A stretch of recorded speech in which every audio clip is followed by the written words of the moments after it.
Valentine's Day occurs every February 14th.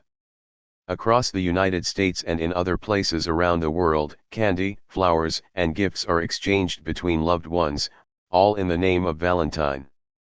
But who is this mysterious saint and where did these traditions come from? Find out about the history of Valentine's Day, from the ancient Roman ritual of Lupercalia that welcomed spring to the card-giving customs of Victorian England. The history of Valentine's Day and the story of its patron saint is shrouded in mystery. We do know that February has long been celebrated as a month of romance, and that Valentine's Day, as we know it today, contains vestiges of both Christian and ancient Roman tradition. But who was Saint Valentine, and how did he become associated with this ancient rite? The Catholic Church recognizes at least 3 different saints named Valentine or Valentinus, all of whom were martyred. One legend contends that Valentine was a priest who served during the 3rd century in Rome. When Emperor Claudius II decided that single men made better soldiers than those with wives and families, he outlawed marriage for young men. Valentine, realizing the injustice of the decree, defied Claudius and continued to perform marriages for young lovers in secret. When Valentine's actions were discovered, Claudius ordered that he be put to death. Still others insist that it was Saint Valentine of Terni, a bishop, who was the true namesake of the holiday. He too was beheaded by Claudius II outside Rome.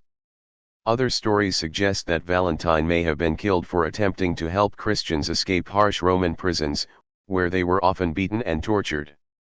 According to one legend, an imprisoned Valentine actually sent the first Valentine greeting himself after he fell in love with a young girl, possibly his jailer's daughter, who visited him during his confinement. Before his death, it is alleged that he wrote her a letter signed "From your Valentine," an expression that is still in use today. Although the truth behind the Valentine legends is murky, the stories all emphasize his appeal as a sympathetic, heroic, and most importantly romantic figure. By the Middle Ages, perhaps thanks to this reputation, Valentine would become one of the most popular saints in England and France. While some believe that Valentine's Day is celebrated in the middle of February to commemorate the anniversary of Valentine's death or burial, which probably occurred around AD 270, others claim that the Christian Church may have decided to place Valentine's feast day in the middle of February in an effort to Christianize the pagan celebration of Lupercalia. Celebrated at the Ides of February, or February 15th, Lupercalia was a fertility festival dedicated to Faunus, the Roman god of agriculture, as well as to the Roman founders Romulus and Remus. To begin the festival, members of the Luperci, an order of Roman priests, would gather at a sacred cave where the infants Romulus and Remus, the founders of Rome, were believed to have been cared for by a she-wolf or lupa. The priests would sacrifice a goat for fertility and a dog for purification. They would then strip the goat's hide into strips, dip them into the sacrificial blood and take to the streets, gently slapping both women and crop fields with the goat hide.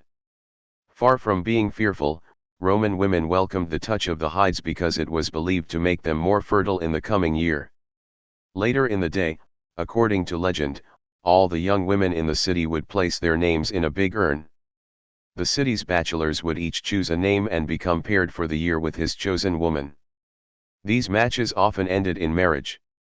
Lupercalia survived the initial rise of Christianity but was outlawed as it was deemed unchristian at the end of the 5th century, when Pope Gelasius declared February 14th Valentine's Day. It was not until much later, however, that the day became definitively associated with love. During the Middle Ages, it was commonly believed in France and England that February 14th was the beginning of birds' mating season, which added to the idea that the middle of Valentine's Day should be a day for romance.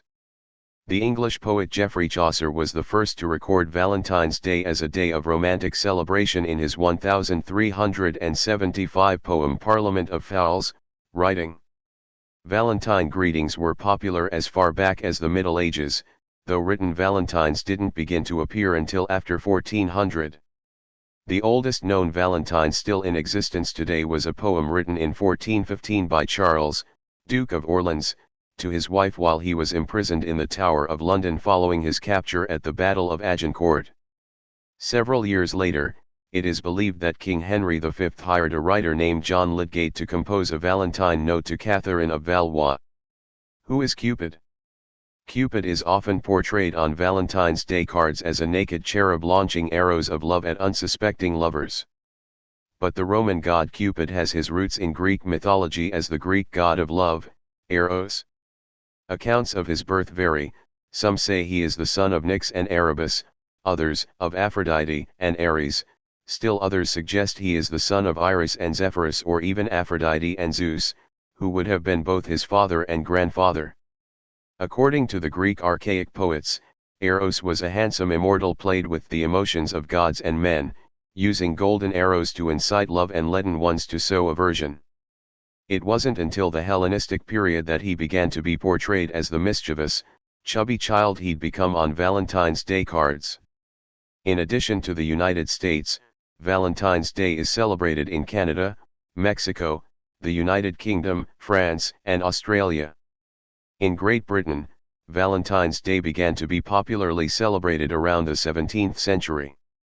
By the middle of the 18th, it was common for friends and lovers of all social classes to exchange small tokens of affection or handwritten notes, and by 1900 printed cards began to replace written letters due to improvements in printing technology.